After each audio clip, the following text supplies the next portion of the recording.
Tidak punya jalan keluar ketika ada masalah. Dan ketika ada masalah, siapa kau contoh? Yang kau dasar manusia biasa. Yang kau ketua MUI ada peluang salah. Lalu siapa teladan kita? Allah telah menghadirkan. Allah telah menghadirkan di dunia ini prototipe, contoh. Siapa dia? Laqad kana lakum fi Rasulillah uswatun hasanah. Ini dan paling contoh Ustaz Muhammad sallallahu alaihi wasallam. Nah, coba lihat Nabi. Bapak pikir Nabi tidak ada masalahnya? Coba, belum lahir meninggal di bapaknya. Yatim nih, baru 6 bulan dalam kandungan meninggal bapaknya. Ada di sini yang sudah meninggal pada saat dia masih di dalam rahim, meninggal bapaknya, tolong angkat tangannya. Yang masih dalam kandungan sudah meninggal bapaknya, ada? Tolong angkat tangannya. Tidak ada. Berarti lebih susah hidupnya dari kita semua. Dua, masih baru 2 hari lahir, diambil sama ibu orang lain, lalu dibawa di kampung. Ada begitu di sini? Baru 2 hari setelah lahir, diambil ibu susunya, dibawa ke mereka. Dibawa ke coba kan, dibawa ke kampung. Ada yang begitu di sini? Tidak ada. Sudah 4 tahun barulah dibawa kembali ke ibunya. Pada usia 6 tahun ibunya bawa ke Yasrib yang sekarang namanya Madinah. Pulang dari itu, kemudian di desa bernama Aqwa meninggal ibunya dalam perjalanan pulang secara kubur. 6 tahun. Ada di sini yatim piatu usia 6 tahun? Ada? Tidak ada. Coba bayangkan. Sudah itu baru kasihan 2 tahun sama ibunya, meninggal lagi ibunya. Coba. Diambil oleh kakeknya, usianya 6 tahun. Dipelihara oleh kakeknya. Dipelihara oleh kakeknya 2 tahun, meninggal lagi kasihan kakeknya. Ada yang begitu di sini? Ada? Tidak ada, Pak. 12 tahun ikut di perang membela sukunya. Ada di sini? 12 tahun perang. Kira-kira ada anak di sini? Dia kok usul-usul. Masya menikah, menjadi pedagang. 16 tahun sudah mulai dagang. Dagangnya bukan dari Antang ke pasar sentral, bukan dari Wajo ke Makassar, tapi dari Mekah ke Syam. Dari Wajo ke Makassar masih naik mobil kok, mobilmu ada AC-nya.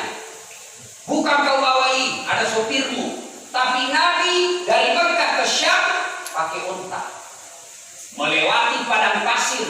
Kalau dari Makassar ke Sengkang, Makassar ke Pindrang, masih bisa kau singgah di warung penjual jamu. Masih bisa kau singgah di pangkep penjual daging. Masih bisa kau singgah di Pare-Pare beli cakar. Masih ada, Pak. Masih bisa singgah makan di pinggir jalan. Masih ada teduh, masih ada pohon tempat berlindung. Maka ke Syam, Pak, padang pasir. Usianya masih remaja. Meningkat menjadi pegawainya Khadijah. Waktu menjadi pegawainya Khadijah, jujur, bagus akhlaknya. Kemudian Khadijah selalu berkata kepada ajudannya bernama Nafisah, baik itu Muhammad ini, jujur kita kemerat-kemerat kau. Nafisah tahu jatuh cinta ini. Maka Nafisah jadi tim sukses, tapi bukan tim sukses pilkada. Kalau tim sukses pilkada pada makan 2-2 ya, Pak. Suruh orang di Balego 10-2 jadi 9-8. Kenapa tidak tahu? Tak pernah kualami.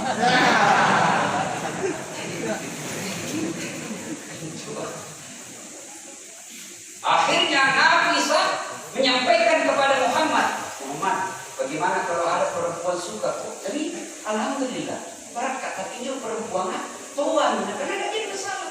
Tapi 2 kali janda tidak jadi masalah. Tapi dia muslim tidak jadi masalah. Yang jadi masalah betul karena suka kak. Nabi dan Nabi tanam mangkos, nakik punau rusak. Datang lagi ke Khadijah. Bunda, bagaimana kalau ada laki-laki suka kita? Yang benar aja, masa ada laki-laki suka janda? Dia bilang ada. Alhamdulillah. Tapi dia lebih muda, dia tidak ada masalah. Tapi dia ada 2, tidak ada masalah. Yang jadi masalah betul karena suka kak. Nabi dan Nabi tanam bunda, nakik penerusan. Ini namanya tim sukses yang tidak mempermalukan kedua belah pihak. Tidak mengambil kesempatan. Coba begini deh, tim sukses pilpres aman. Cebong kampret tidak perlu ribut. Tapi tim sukses dia di kapal tengah. Ceto. Akhirnya menikah. Setelah menikah punya anak. Siapa yang tahu anak pertamanya Nabi? Siapa? Apa ya? Lebih banyak tidak tahu gitu. Makanya ajari anak itu dari kecil, perkenalkan keluarga Nabi. Caranya apa dengan lagu? Saya ajar anakku Ece menyanyi. So, anak-anak Nabi ada 7 orang, 3 laki-laki, 4 perempuan. Pertama Qasim, Abdullah, Ibrahim, Zainab, Ruqayyah, Ummu Kalsum, Fatimah.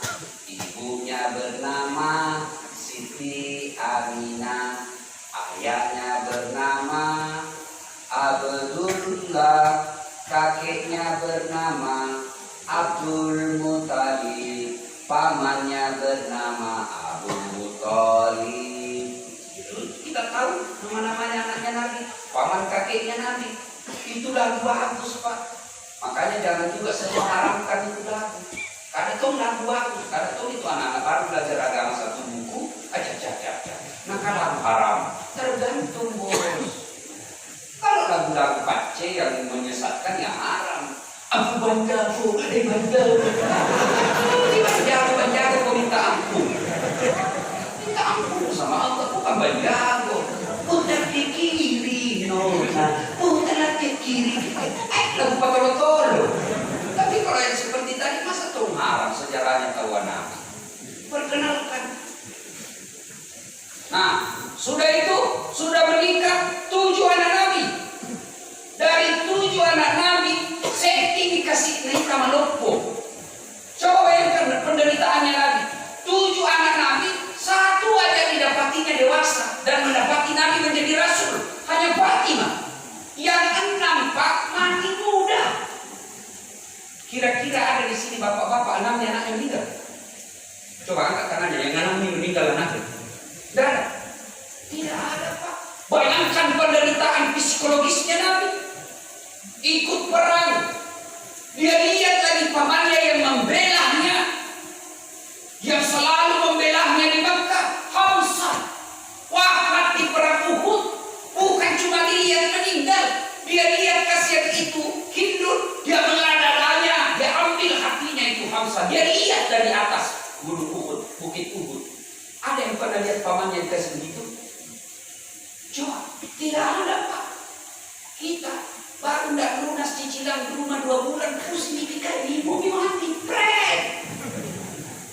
Baru nak dengar suaminya selingkuh, rasanya dulu Ustaz, mati masa saja, siapa mau masuk neraka? Ayo, baru nak dengar suaminya kawin lagi, dan itu pun dia tidak selingkuh, suaminya menikah baik-baik. Apa kok bos? Baru didengar mau dimutasi ke Papua, stres nih. Aduh, cemen lu men. Ayo, kenapa kita baru kecil masalah kita, rasanya mau maki-maki. Baru sedikit masalah, rasanya aduh, dilupa bisa menikmatnya Allah. Rasanya tidak bisa tenang. Rasulullah manusia yang penuh dengan penderitaan dalam hidup. Tapi tidak pernah kita dengar ada hadis mengatakan Nabi Muhammad galau. Tidak pernah kita dengar Nabi Muhammad update status. Berhenti jadi nabi deh. Tidak pernah. Apa kira-kira rahasianya? Apa rahasianya? Satu, karena Allah memberikan ketenangan jiwa kepada Nabi. Allah yang beri ketenangan jiwa. Berarti jiwa yang tentram, jiwa yang bahagia, hati yang tentram, itu pemberian Allah. Kepada siapa? Tidak semua dikasih. Satu, kalau mau tenang hati, mau bahagia hatimu, hindari makanan-makanan haram. Itu dulu. Karena orang yang selalu mengkonsumsi barang-barang haram, susah tenang hatinya, gelisah terus. Maka bapak-bapak silakan cari nafkah, silakan cari kerja, silakan pekerjaan apa saja, tapi bukan standarnya seperti sosial, bukan standarnya penghormatan manusia, tapi standarnya kalau ini yang saya lakukan Allah tidak atau tidak. Dulu mau jadi kontraktor silakan, tapi pertanyaannya kalau ini proyek saya kerja, kalau begini caraku Allah ridha atau tidak? Kalau Allah ridha jalankan, kalau sama-sama dia nak boleh suami anu salah yang salah. Randam di antara salah benar. Kalau mau selamat tinggalkan. Mau jadi pedagang silakan, pedagang online silakan. Tapi jangan pedagang sesuatu yang batil. Apalagi kau tipu pembelimu. Dipoto baik-baik. Kasih apa namanya itu? Filter. Kemarana. Begitu sampai di pelanggan, beda dengan yang dia foto. Itu Allah tidak ridha. Jadi orang yang selalu melakukan seperti itu, percaya hatimu pasti tidak bisa tenang. Nah, kalau selalu makin gelisah-gelisah, hati tidak bisa tenang, ada obatnya. Ala bizikrillahi tatma'innul qulub. Berzikir kepada Allah. Sebaik-baik zikir, qiraatil Quran, lalu perbanyak zikir-zikir yang populer itu. Subhanallah, alhamdulillah, Allahu Akbar. Itu kita ulang-ulang. Tapi kasih baik ini. Jangan berzikir seperti makan orang makan pisang goreng panas. Karena tuh orang berzikir tidak jelas apa nak bilang. Sunnah. Apa itu bos? Kayak orang makan pisang goreng panas. Sunnah. Pada jika ini perbaiki. Nasa mugi musikali kumapidok beje. Pigau isi DC tak kalah itu jadi perbaiki. Biasa itu di masjid sama-sama jadi suara lagi baca, sama-sama mulainya, sama-sama 33. Saya biasa baru 3, baru 11 dia sampai dulu. Baru saya 15 dia sampai dulu. Karena itu sunah. Apa artinya itu sunah? Denlah. Kasih baik ibu. Nah, tuh. Yang kedua rahasianya, kalau mau tenang. Yang kedua, berbanyak ibadah. Tidak mungkin hati tenang, tidak mungkin hati tentram dalam hidup ini kalau ibadah kau anggap remeh. Maka berbanyak ibadah. Ibadah itu ada yang sifatnya ibadah wajib, ada yang sunnah. Yang wajib itu yang 5 waktu. Jadi kalau sholat 5 waktumu saja tidak beres, percaya kau baru sedikit ada masalahmu, tidak bisa tenang hidup. Tapi kalau baik sholatmu, tidak pernah kau gelisah dalam hidupmu. Baik, perbaiki sholat. Baik sholat Ustaz, alhamdulillah tahu 5 waktu. Mari tingkatkan kualitasnya. Tingkatkan kualitasnya. Jangan sampai kita dari sholat, dari kecil tak sampai sekarang tidak bisa bagus-bagus kualitas sholatnya, masih begitu-begitu. Akhirnya wajar berpuluh-puluh tahun kita sholat, kita yang sholat tapi kita juga yang masih makan uang riba, kita yang sholat tapi kita juga yang suka nipu, kita yang sholat tapi kita juga masih suka bohong. Wajar. Kenapa? Padahal sholatnya sudah menjelaskan Al-Quran, inna sholata tanha 'anil fahsya'i wal munkar, mencegah dari perbuatan keji dan munkar. Dan kenapa ibadah yang kita lakukan belum mampu mencegah kita dari perbuatan keji dan munkar? Salah satu sebabnya sholat yang kita lakukan belum bagus. Coba nih adik-adik yang selalu pakai celana biasa-biasa Contohnya pakai main futsal, itu dipakai tidur, itu dipakai masuk toilet, itu kita pakai pergi jalan-jalan, kita pakai lagi sholat. Sah sholatnya? Sah. Tapi menunjukkan bahwa Anda tidak serius menghadap kepada Allah. Kalau orang yang serius menghadap kepada Allah, merasa cinta kepada Allah, merasa butuh dalam sholatnya, maka dia tentu perbaiki dulu pakaiannya baru dia menghadap kepada Allah. Mana buktinya? Coba. Bapak-bapak, kalau mau kita ketemu wali kota, tentu pakai biasa Pak baju lelen tuh, diundang ke rumahnya wali kota. Tentu biasanya kita pakai baju baru, kita pakai parfum, kita biasanya mempercantik diri. Kenapa? Kita mau ketemu dengan pejabat atau pejabat Pak 5 tahun sih.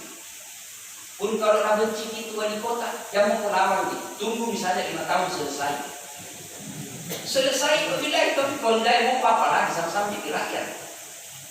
Tapi kalau Allah sampai akhir hidup kita, sampai pada masa, sampai surga, Allah Subhanahu wa Ta'ala menjadi sumber segala pertolongan. Jadi kalau mau tenang, yang kedua rahasianya perbanyak ibadah.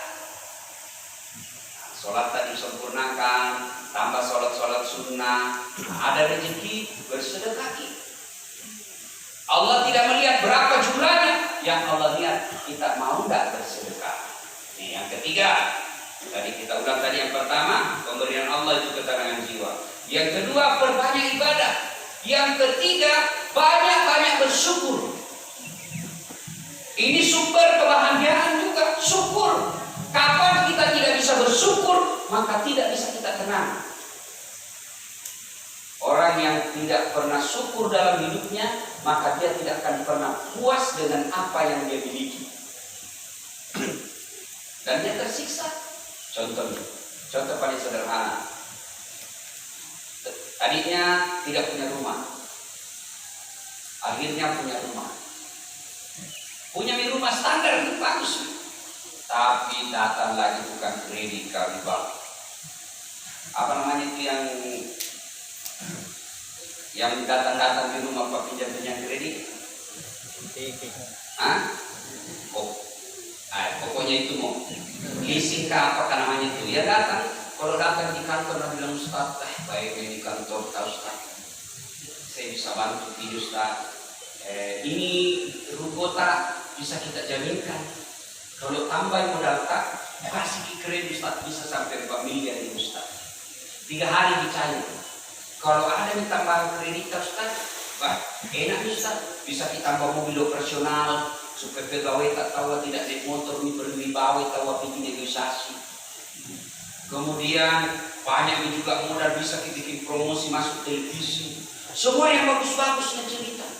Tidak pernah kita ceritakan bagaimana kalau tiba-tiba beli mobil tidak bisa dibayar. Tidak pernah kita ceritakan itu. Bagaimana kalau hilang banyak itu mobil. Semua yang bagus-bagusnya cerita. Begitu waktu minta kita ambil kredit, Masya Allah, baiknya ngomongnya. Kalau perlu bawa cewek yang cantik bening-bening, itu terus dilihat. Biasalah kita laki-laki. Masa Ustaz suka? Ya pasti lah Pak. Aja kira-kira tidak suka. Tidak percaya kalau kita bilang tidak suka. Semua kita suka. Makanya agama bilang jangan kuliah. Kalau kuliah, sholat betul. Kalau bagaimana kalau terlanjur kuliah Ustaz? Boleh dilihat tapi jangan dinikmati. Bagaimana caranya? Sekali melihat. Sudah. Sudah. Jangan selalu kalau selalu begini hancur itu. Dibandingkan sama istrimu, baik istrimu sama anak-anak, baru dia masih gadis pasti kalah istri di rumah. Dilarang tidak, jangan lama. Kan itu agama mengajarkan. Kalau kau lihat, kau tidak sengaja lihat rezekimu. Batasnya di depan mata. Kalau sudah berkedip, palingkan pandanganmu, baru kau ucapkan astagfirullah. Sudah, kan kau lagi ulang. Ada tuh nakal Pak, natahan Pak. Astagfirullah. Apa kuai namanya? Ya kan? Nah, datanglah dia cerita yang baik-baik semua. Begitu sudah bulan kedua, datang Managi, dari Sadis dari Belanda. Jadi ini sebab apa? Karena dia tidak bersyukur. Syukuri aja. Berapa banyak orang akhirnya diambil mobilnya, diambil rumahnya, diambil rukonya. Kenapa? Karena dia tidak bersyukur dengan apa yang Allah kasih. Hiduplah dengan apa yang Allah kasih, maka kau akan tenang.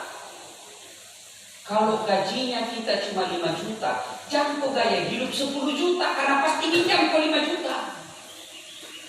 Kalau gajimu cuma 3 juta, jangan kau gaya hidup 4 juta, pasti pinjam kau 1 juta dan tidak bisa cukup. Tapi kalau gajimu 3 juta, gaya hidupmu 2 juta, senang kau masih ada 1 juta kau tabung. Begini, ibu-ibu yang di atas. Kalau gajinya suami minta cuma 5 juta, jantung aku pakai beher. Agak beher saja itu tak 20 juta.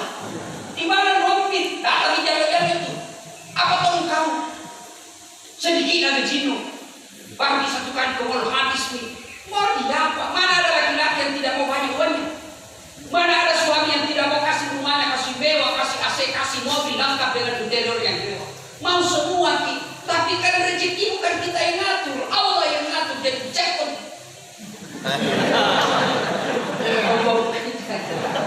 Membebani suami melebihi kemampuan. Nasab tomat-tomat riolo. Ada musuh toa isi kun anakmu.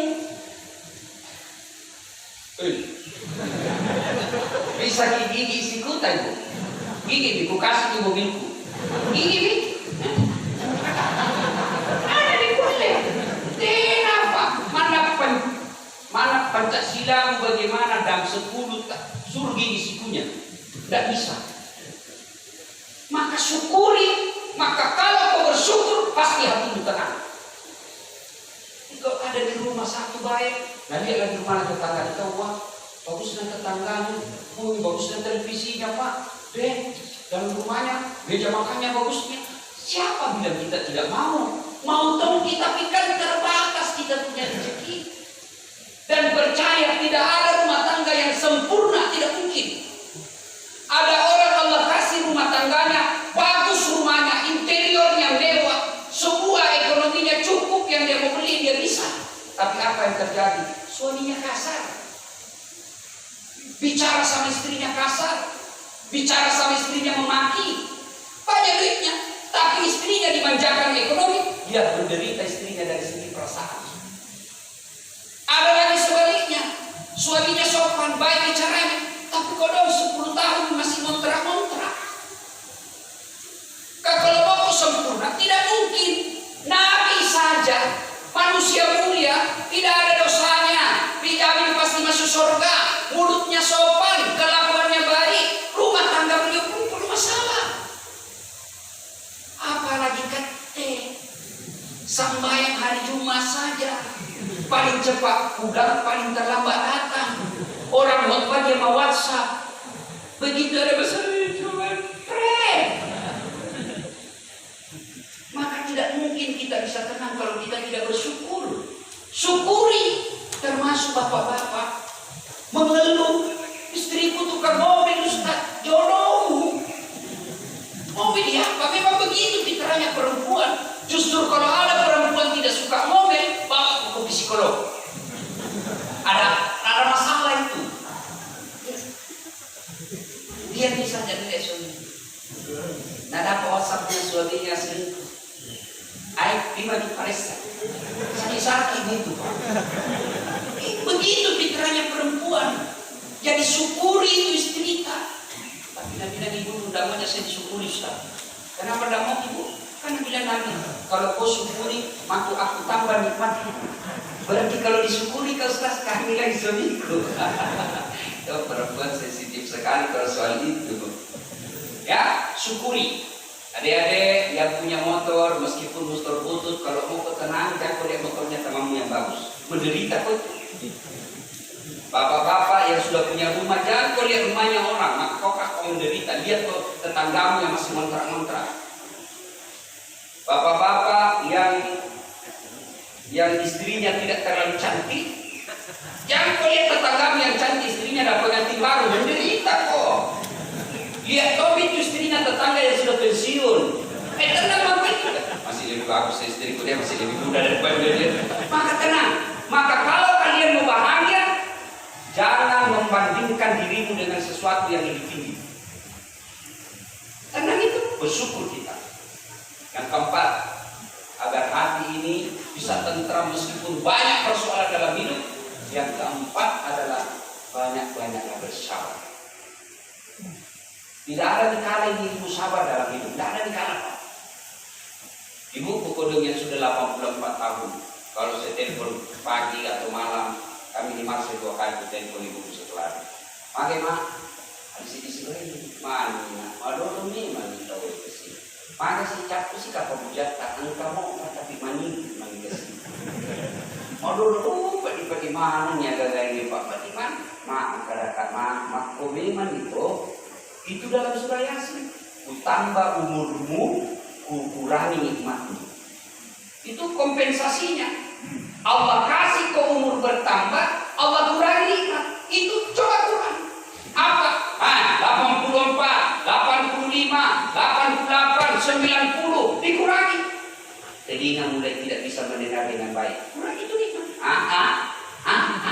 Lain bilang lain itu tidak dengar. Coba itu mulai dinikmati. Mulai ngilu-ngilu lutut, nggak bisa tidur. Saya lihat itu Pak, orang makin tua, apalagi sudah di atas 80, susah tidur. Jadi bapak-bapak yang sudah mulai 70 siap-siap susah tidur. Bagi Anda masih suatu tergantung teman tidur Ustaz. Kalau yang dari dulu itu 70 tahun yang lalu itu pasti susah tidur Ustaz. Tapi coba kalau yang baru 1 tahun kita sama-sama Ustaz, enak tidur. Bilang salah kok justru nggak tidur pun itu. Bapak saudara-saudara sekalian, ya, maka ilmu paling bagus dalam hidup ini sabar. Dena kakak kalian, namo pandita ko, namo pakapala korako, ulama besar, profesor doktor, pakar psikologi. Tapi kalau kau tidak punya ilmu sabar, tidak bisa kuat, tidak bisa tenang. Maka ada di kalian ilmu sabar. Mulai kita rasa milu-milu ke masjid, sabar. Bagaimana supaya muncul sabar? Inna lillahi wa inna ilaihi raji'un. Yang kelima, karena waktu terbatas. Yang kelima, banyak-banyak bertobat. Banyak-banyak bertobat. Pasti kalau kita bertobat, hati tenang. Ingat dosa masa lalu, tobat. Bagaimana cara tobatnya? 1, tobat bilisan, memperbanyak istighfar. Astagfirullahaladzim wa atubu ilaih. La ilaha illa anta subhanaka inni kuntu minadz dzalimin. Nah itu ulang-ulang itu. Kalau panjang Ustaz yang pendek, astagfirullahaladzim wa atubu ilaih. Itu masih panjang Ustaz, paling pendek kan? Astagfirullah. Mau kita bisa astagfirullah rabbal baraya. Astagfirullah minal khataya. Masih panjang Ustaz, yang paling pendek. Tidak boleh pakai lain. Istighfar saja. Insyaallah tenang. 1, tobat bilisan. Yang kedua, tobat dengan cara sholat. Namanya sholat sunat awabin atau sholat taubat. Kapan dilaksanakan Ustaz? Selesai sholat maghrib, nunggu isya. Berapa rakaat? 2 rakaat. Sudah sholat maghrib, menunggu isya. Sudah, daripada pulang di rumah, gerimis-gerimis, membuat kita kalau pulang rumah berpikir lagi datang ke masjid. Yang deh, biar mak kesini menunggu sampai isya. Sambil nunggu isya, sholat gitu. Sholat taubat 6 rakaat. Boleh 2 rakaat, boleh 4, boleh 6. Lebih bagus. Kalau 2 itu bagus saja. Coba berdiri tegak menghadap kiblat. Mau ucapkan niatnya, usolli, boleh, ada ulama membolehkan. Tidak mengucapkan, tidak masalah juga. Jadi adik sekalian yang lagi belajar agama, jangan kau salahkan pendapat orang lain. Itu paling baik untuk belajarmu. Jangan kau salahkan pendapat orang lain. Biarkan dia jalankan pendapatnya. Kalau dia salah, kau tidak tanggung dosanya. Kalau dia sesat dalam ibadah, kau tidak tanggung nanti di akhirat. Tapi yang pasti kalau kau salahkan dia, kau maki-maki dia, kau hina dia, dapat kau dosa. Lihat, banyak anak-anak sekarang ini gampang sekali menyalah-nyalahkan pendapat orang. Padahal baru 3 buku nak baca. Itu pun buku terjemahan. Ingat kok, kalau terjemahan itu kami orang komunikasi belajar. biasanya penerjemah ikut mengintervensi opininya dia, apa masalahnya. Misal kita terjemahkan ulama Saudi, yang menerjemahkan pasti masuk pendapatnya sedikit-sedikit. Jadi yang baik, silahkan hargai pendapat ketika berbeda pendapat. Kalaupun dia salah, kau tidak tanggung kesalahannya. Yang jelas ketika kau maki-maki dia, kau hina dia, apalagi kan partai malam dulu. Tidak enak kau baca. Ada di Facebook.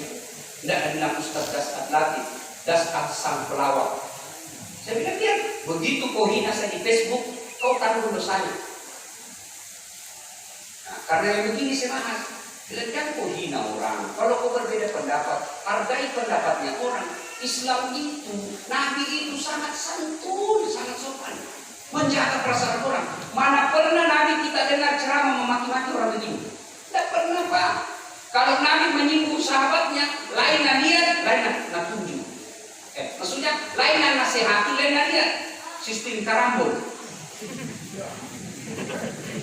Misalnya ada sahabat di situ, baik sekali sholatnya, tapi dia tidak sopan sama ibunya.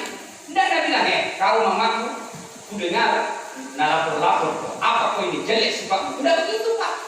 Tapi apa? Nabi hanya melihat si itu, lalu Nabi bersabda, sebaik-baik amalan di antara kalian adalah berbuat baik kepada orang tua. Merasa bingung, oh saya ini. Begitu Nabi dakwah.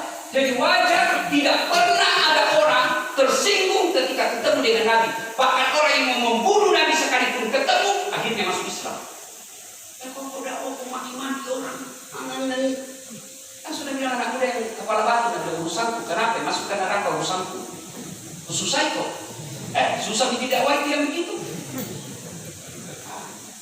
Maka saudara-saudara sekalian, mari saling menghargai saja. Ya. Kalau ada berbeda kita lihat, jangan langsung merusakkan. Oh, berarti ada buku baca yang belum sempat saya baca saya. Begitu saja. Apa? Nah, itu Bapak saudara-saudara sekalian. Inilah 6. Kalau mau kita tenang perasaan, meskipun banyak masalah. Sekarang ini betul-betul Pak, COVID menyiksa kita. Yang selama ini kita sholat berdekatan harus dijaga jarak. Yang selama ini kita suka ngumpul harus dikumpul. Yang selama ini kita selalu jabat tangan cipika-cipiki ketemu sama ulama harus kita tinggalkan semua itu. Maka tentu membuat kita stres. Belum lagi pekerjaan, belum lagi banyak suami di PHK. Tapi jangan galau, jangan sampai kemudian kita bersangka buruk kepada Allah. Semua ini pasti ada kebaikan di sisi Allah dan di sisi kita semua. Ibu bapak saudara-saudara sekalian, jelas saja kita ulang supaya hati kita mau tenteram, perasaan kita mau bahagia meskipun bertumpuk-tumpuk masalah dalam hidup. 1, minta pertolongan Allah, berdoa supaya Allah tenteramkan hati kita. Yang kedua, tingkatkan kualitas ibadah, perbaiki ibadah kita. Yang ketiga, banyak-banyaklah bersyukur. Dan yang keempat, banyak-banyak tingkatkan tingkat kesabaran. Dan yang kelima, tiada hari tanpa taubat. Salat taubat. Taubat itu ada yang bilang, saya tidak ada di dosaku. Bukan soal dosa orang taubat dan istighfar, bukan soal dosa saja. Kalau soal dosa saja orang istighfar, maka Nabi mestinya tidak usah istighfar. Tapi buktinya Nabi sekali beliau duduk 70 kali beliau istighfar. Ada juga yang meriwayatkan 100 kali istighfar. Kita yang tiada hari tanpa dosa malas istighfar. Bagaimana hatimu tenang? Maka supaya tenang perasaan dan jiwa kita, banyak-banyak istighfar. Insyaallah demikian, mudah-mudahan ada manfaat. Terima kasih. Masjid yang sangat cantik, luar biasa. Ya, tidak mewah tapi cantik. Nah, tinggal kita jaga jamaahnya, ya. Kita jaga jamaahnya, kita jaga, kita isi taklim. Kalau bisa takmir masjid, semua ormas Islam kita ajak dakwah. Ini kasih kesempatan ceramah. Saudara kita dari Wahda Islamiyah kita kasih ceramah. Dari NU kita kasih kesempatan. Dari Muhammadiyah silakan. Bagus. Biarlah jamaah kita yang merasa, oh ini saya cocok ke saya ini. Ya? Kalau begitu insya Allah. Karena masjid kadangkala Jangan pikir itu masjid tidak sibuk setan di situ. Oh sibuk itu setan. Kalau nalia itu masjid banyak jamaahnya, nalia itu masjid bagus taklimnya, maka iblis masuk, setan masuk dengan cara apa? Oh datang panitia-panitia masjid, kumpulan orang-orang hebat semua. Rapat karena dia profesor, karena dia doktor, dia orang kaya, akhirnya tersinggung kalau tidak diterima pendapatnya. Setan masuk di situ. Mulainya apa? Menjadi partai oposisi di masjid. Semua yang dibikin panitia salah semua. Setan ini sudah main di situ, Pak. Hanya diangkat jadi ketua pembangunan, dia merasa bahwa dia punya masjid. Biar kau yang bangun itu masjid, biar kau yang danai dari A sampai Z, bukan kamu yang punya itu. Kalau kau yang punya itu masjid, dalam rumahmu mau saja tutup masjid pribadi. Tapi dibangun ini masjid namanya rumah ibadah, siapa saja mau datang silakan. Mau pak kepala telang, mau pak bote, masuk mau di sini. Itu tuhnya masjid. Tapi setan itu berupaya, Pak. Dia datangi dulu aja. Takut itu udah ribet namanya. Takut. Mulai batasi. Akhirnya setan masuk jadi. Ayo, tak boleh. Ini, tak baik panitia ini. Itu mulai setan main. Datang tempat, ambil takmir lagi. Orang kaya juga. Wah, mulai Pak. Ribut masjid. Akhirnya apa? Lambat laun sepi masjid. Orang yang tidak mau ribut, tidak mau berdebat, dan jangan pergi masjid. Ada masjid di situ satu, lebih tenang di situ. Sepi ini masjid. Oh, tepuk tangan di setan. Maka masjid jangan pikir tidak sibuk setan di situ. Sibuk tuh, cuma mencini kini Pak. Banyak juga di sini. Cuma tidak dia. Kenapa tidak dia? Kalau nasi itu pun yang di sini Pak. Sebab itu mulai main setan di sini konsumsi. Coba. Ambil. Itu tadi masih memang itu pembagi-bagi masuk itu setan di situ. Ambil ada apa di situ? Bungkuskan istrimu. Itu setan. Itu setan itu Pak. Itu setan segala macam cara nak pakai Pak. Jadi itulah sebabnya kita harus selalu berlindung kepada Allah, karena tanpa pertolongan Allah akan ada setan. Ya, mudah-mudahan kita yang hadir semua di sini menjadi musuh-musuh setan. Selesai dengan ceramah ini, kita pikir setan abaikan, tidak. Bisik lagi, muncul kesombongan. Apa itu tadi yang bilang Ustaz? Ku tahu di semua itu. Setan itu. Dan yang bagus juga terpakai lagi terus nak kerja. Setan itu. Setan semua itu Pak. Nak berusaha menimbulkan ujub kesombongan seolah-olah kita yang paling hebat. Sudah jemaah yang disediakan, mudah-mudahan ada manfaat. Sebelum saya akhiri, kalau ada yang masih menonton ceramah saya, gampang nonton di SCTV tiap pagi. Tiap hari, tapi jam 5 pagi. Kira-kira masih banyak masih tidur, tapi kita yang rajin jamaah insya Allah. Yang kedua, tujuan Sabtu Ahad acara dari Indonesia. Tapi itu kan tidak tiap saat bisa nonton. Mau saya di kantor Ustaz, mau nonton, tapi tidak pagi itu gampang. Cuman caranya YouTube.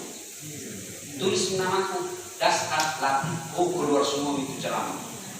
Ada semua itu situ. Sudah pilih lagi. Sudah itu jangan lupa like and share. Ya, paling penting kalau ada iklannya jangan di skip. Nonton itu iklan kan paling 30 detik. Nonton lagi itu iklannya. Kalau bapak nonton iklannya dapat ilmu, nanti dapat tongkat tulus. Bukan dari kita. Saya tidak minta juga dari kita, tapi dari YouTube yang kasih. Kalau kita nonton iklan, 2 iklan kita dapat. Badi maksudnya 3 iklan. Dan sekali-kali mungkin kita tidak usah mendengar ceramahnya, iklannya saja kita. Itu kita sumbang itu Pak. Soalnya nanti aku makan rasa jus kayaknya. Apa gunanya itu? Insya Allah Bapak nonton iklannya, saya masuk di sini, tapi bukan untuk pribadinya Dasar. Itu kalau Bapak ke Talasak City, itu kan ada di situ baliho besar akan dibangun markas Kader Ulama.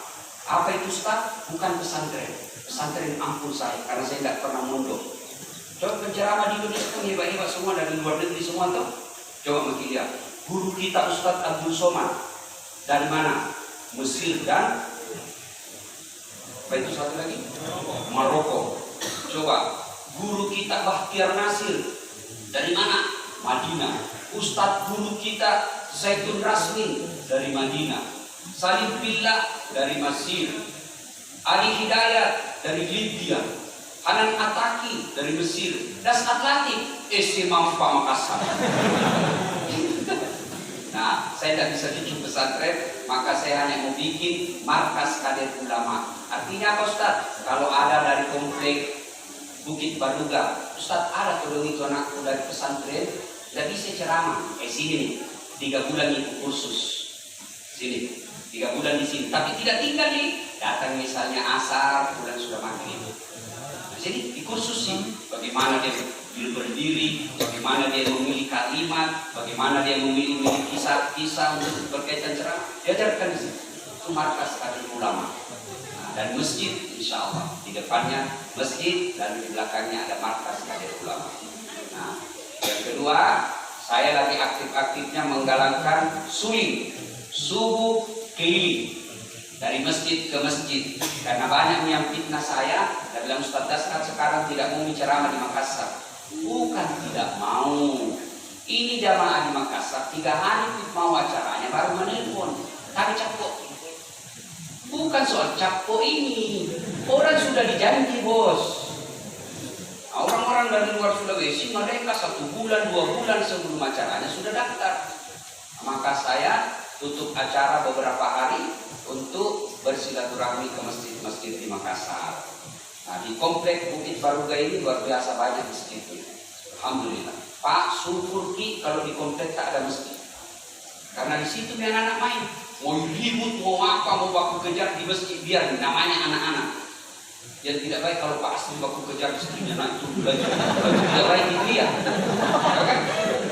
Nah, kalau anak-anak pasang nih, ya. Nah, kemudian ada lagi karena permintaan banyak sekali masjid, maka kita tambah ta'ib. Apa itu? Taklim maghrib sampai isya. Nah, bagaimana caranya Ustaz? Hubungi saja koordinatornya, namanya Baru Cikon. Tidak tahu karena saya tanya apa artinya itu bagus, namanya askar bukan, tapi jadi Cikon, tidak sambung-sambung. Bilang apa itu Cikon? Nah, bilang Cina komunis. Ya Bapak saudara-saudara sekalian, nah mari daftar. Daftar itu kita akan sampaikan. Nah, datang kita bersilaturahmi. Ada lagi yang fitnah saya. Nah, bilang Ustaz kakak jalan. Tanya itu masjid yang pernah saya datangi. Ada tidak saya ambil? Bahkan saya lihat kalau masjid perlu bantuan, saya bantu. Bukan dari dasar, tapi dari YouTube. Tadi malam di masjid apa itu? Sound sistemnya jelek. Sudah saya bantu perbaiki sound sistem. Nah, ini alhamdulillah bagus. Saya mau bantu tapi bagus sekali nih. Kita bantu saja dengan dakwah kalau dibutuhkan. Terima kasih, mudah-mudahan ada manfaat. Sebelum kita akhiri, mari kita kirimkan suratul Fatihah untuk Rasulullah Muhammad SAW. Mohon keikhlasannya, wasiat dan keutamannya kita ikhlaskan untuk almarhum arwah bapak saya. Bila ada Nabi Mustafa Muhammad SAW, summa khususil ruhi almarhum Abdul Latif bin Syafo al-Fatihah.